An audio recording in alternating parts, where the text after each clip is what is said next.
gis ko nii rek foog ni mokkalu alxuraan bu yàgg la ma yow doxal rek yow bul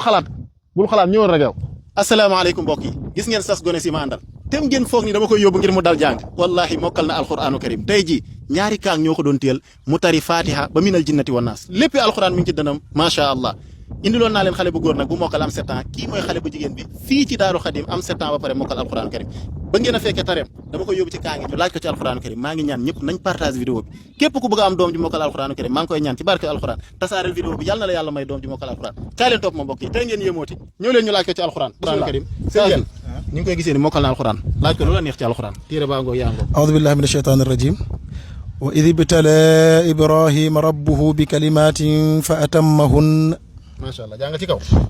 وإذ ابتلى إبراهيم ربه بكلمة فأتمهن قال إني جاعل للناس إماما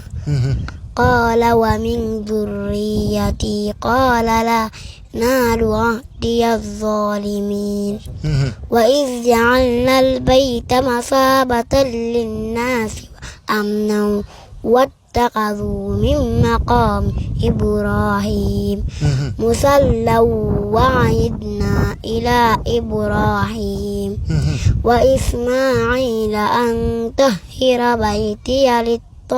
للطائفين والعاكفين والركع السجود ما شاء الله yow ñaata nga am 7 ans 7 ans nga am macha allah déglu ma laaj ko baad a'uudu billahi mina shaytaani rajim bismillahi rahmaani rahim fa idan salaxa al ashhurul xurum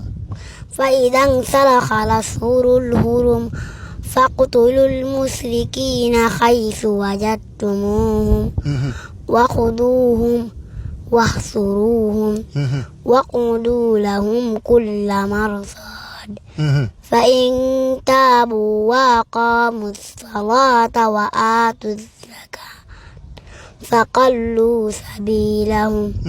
إن الله غفور رحيم ما شاء الله gis nga bi ñëw fa in taabu wa aqaamu salaata wa aatu zakaata fa xallu sabiilahum ak fa ixwaanukum mu bañ koo jaxase moo tax mu xaw a def ndànk macha allah ace sañ jeen laa yaatu benn wa yasalunaka an iljibali fa qul yansifuha rabbi nasfa ويسألونك عن الجبال فقل ينسفها ربي نسفا فيذرها قاعا صفصفا لا ترى فيها عوجا ولا أمتا يومئذ يتبعون الداعي لا عوج له وخشعت الأصوات للرحمن فلا تسمع إلا همزا ما شاء الله dernier laaj baa ngi nii bii moom soo ko tontee 50 000 ngay am incha allah sa mbokkum dong nag moo la ko jox gis nga ko nii 50 000 ngay am dernier laaj bi aca falamma balaga asuddahu wastawa فلما بلغ أشده واستوى آتيناه حكما وعلما وكذلك نجزي المحسنين ودخل المدينة على حين غفلة من أهلها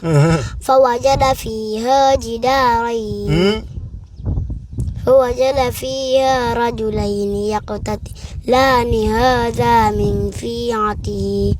وهذا من عدوه فاستغاثه الذي من شيعته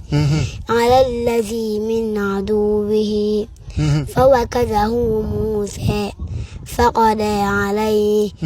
قال هذا من عمل الشيطان إنه عدو مضل مبين ما شاء الله gis nga siru ngay ma ko dugal waaye fexe na ba génn ci yàlla na yàlla barkeel sa temps da nga jël moom lii 50 000 la macha allah yàlla na la yàlla barkeel dégg nga macha allah xale bi nag maa ngi ñaan képp ko ñaanal ci commentaire yi nga tasaare vidéo bi yàlla na la yàlla may doom ji mokkal alquran barkeb alquran macha allah mbokk yi xale bi nag mi ngi jàngee Touba Daaru Xadim ay xale yu jigéen rek ñoo fay jàngee xale yu ndaw ñoo fa nekk mën lool alquranul karim soo fa bëggee yóbbu sa doom mën ngaa woote 76 924 67 76 jërë ngeen jëf